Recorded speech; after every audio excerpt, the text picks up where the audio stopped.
Hello, this is tracheostomy chapter 3. So we're going to be talking more about the long-term management of tracheostomy now, both from the nursing perspective and from the client perspective. I'm going to share my screen and we will get rolling. So in the last slide, we talked about preventing dislodgement, and that especially in that first 12 to 24 hours. Now let's talk about chronic care of the tracheostomy. Our patient education, caregiver education is going to include observing that tracheostomy site for signs and symptoms of infection. Remember when I was talking in chapter 2 about how infection is possible, we just violated a complete protection system by putting in this tracheostomy. So there is a potential for infection here. And so we need to have that person or their caregivers or both know what the signs and symptoms of are of infection and to be able to report those. We'll be teaching how to perform tracheostomy care, such as cleaning that inner cannula, suctioning, changing the tracheostomy tapes.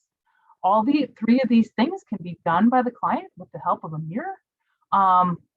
And once they really get to know what they're doing, they can suction themselves without a mirror.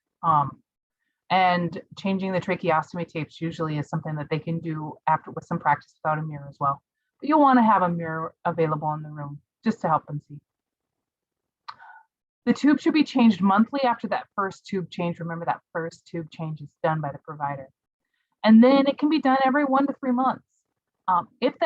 When the client is at home, I didn't say, I started saying if, but when the client is at home with this, because this is definitely a take-home situation, this all can be done clean technique. So when we are doing this in the acute care setting, they are not in their home. They are not in their normal microbiome. So we will need to use as much sterile technique as ultimately possible in order to prevent infection. When they're at home, they can use a clean technique and be successful. Because we have this new hole here, and the new hole has a tube in it, and at the end of that tube is an inflated cuff, it interferes with the normal function of the muscles used to swallow. So one of the interdisciplinary team members that we're going to be partnering with is a speech therapist. That speech therapist will be doing a clinical assessment for swallowing and aspiration risk. They'll be doing either a fluoroscopy, which is kind of a fancy X-ray sort of situation with barium, or some sort of endoscopy evaluation where we actually will insert a tube down there, not in the trachea, but in the esophagus. If there's no risk for aspiration, we can leave the cuff deflated, or the next time we replace the tube, we can replace it with an uncuffed tube. There are tracheostomy tubes that don't have the little air balloon on the bottom. Thickened liquids and or soft foods may be allowed. There are times where the swallowing dysfunction is so great and the nutrition needs of the client, especially like our oncology patients, they need a lot of nutrition. They may have a PEG tube placed just to be able to get their nutrition into their GI system. Whole other barrel monkeys, but it's not uncommon for a person who has a trach to also get a PEG so that they can not have to worry about swallowing dysfunction and get all the nutrients that they need into their gut and their GI system. So speech with a tracheostomy tube, because we can do that. And people like to communicate, right? So we'll provide the patient with writing tools if speaking devices aren't used. We can provide paper and pencil. Some people do whiteboards. Fun fact, my husband had a tracheostomy when he was going through neck cancer, and he would use his text. So he would actually pull up the notes function of his cell phone, and then he would text the nurse what it was that he wanted, because understanding the mouthing thing is really hard. Lip reading for people who aren't trained to perform it and trained to interpret it can be really, really difficult and be very, very frustrating. So cell phones or tablets can be really, really helpful. You can use magic slates, picture boards, visual alphabet, and then there are text-to-speech applications as well available.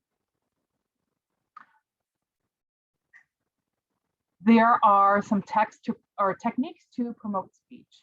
So in our spontaneously breathing patient, one that doesn't need mechanical ventilation, we could, depending upon provider's orders, remove the inner cannula, maybe deflate the cuff, and then we can place a cap on the tube that will allow the exhaled air to flow over the vocal cords instead of out the new hole. So there are things called fenestrated tracheostomy tubes. There's pictures of those in your book. And there's also speaking valves, which are on the next slide. So the speaking valves, basically, I've seen the purple ones, the green ones, and the white ones. There's all sorts of different types of different valves. But basically what it has, each of these different valves has the same basic components, where there's a thin diaphragm that opens when the client breathes in, and it closes when the client breathes out. And that closing allows the air to go over the vocal cords. The cuff must be deflated, or there is an uncuffed tube. Does not work with the cuff. And we will be evaluating the patient's ability to tolerate this whole sort of thing. We'll be working with respiratory therapy to do this, and we'll be working with speech therapy. So this is definitely, the speaking valve situation is definitely a collaborative intervention with multiple entities. It's not just a nursing thing. Now, decannulation, which is when we're taking that tracheostomy tube out of the trachea. Yay, treatment's done, we don't need it anymore. Woohoo! So what will happen is there will be scar tissue, epithelial tissue will be forming within 24 to 48 hours. And then that opening will close anywhere from 4 to 5 days. In our older patients, it may take just a little longer. In our super young, maybe otherwise healthy patients, maybe it takes a little bit less. 4 to 5 days, general rule of thumb. Here's the criteria that they need to meet. The client must be hemodynamically stable, which means that they're able to maintain homeostasis without a whole lot of interventions. They need to have a stable, intact respiratory drive.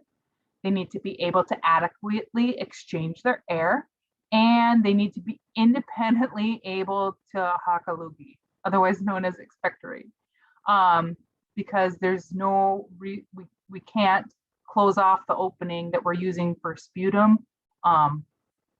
They need to be able to expectorate or haka loogie or get phlegm out of their mouth independently before we'll take out that tube, because that tube is a shortcut to be able to get that mucus out mechanically with suction. Prior to decannulation, we're going to be explaining the procedure. We'll monitor their vitals. We're going to suction the tracheostomy itself and the mouth. Let's make sure that everything that could possibly get in the way is out of there. We'll take the tapes and ties off. We'll remove any sutures. We'll deflate the cuff. We'll remove in one smooth motion. A lot of times respiratory therapy will help you with this. If not, take the lead on it and you will be there to be their second person. And after removal, we'll put a sterile occlusive dressing on there. Remember that this isn't really going to fully close up for 4 to 5 days, and it's not even going to partially close up for a day or so. So we're going to be putting a sterile occlusive dressing on there. We're going to monitor for bleeding. We're going to monitor their respiratory status.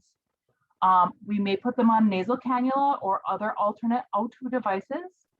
And we're going to be doing education, and then some more. So splinting the stoma when they're coughing.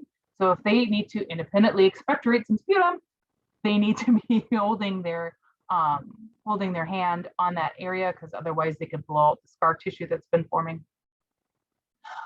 They also, whenever they're swallowing or whenever they're speaking, they need to be splinting or holding pressure on that, just like I've been doing accidentally because I was talking about it. So I'm going to stop sharing my screen. This has been tracheostomy. And the reason why I brought this forward to your attention is due to the long-term respiratory effects of the COVID virus and its various variants. More and more people are needing to be trached to be able to, and mechanically ventilated to be able to be successful later on, and to be able to stay on this side of the dirt, really. That's my dog, Jake. You've been hearing him. Hi, Jake. So because there's an increased incidence of tracheostomy in the world, I figured we needed to talk about it. So have a wonderful rest of your day, night, whenever you're watching this, and we will see you later. Feel free to email me with questions, bring them to class, however it is that you need to ask them. Definitely go for it. And like I said, we'll see you later.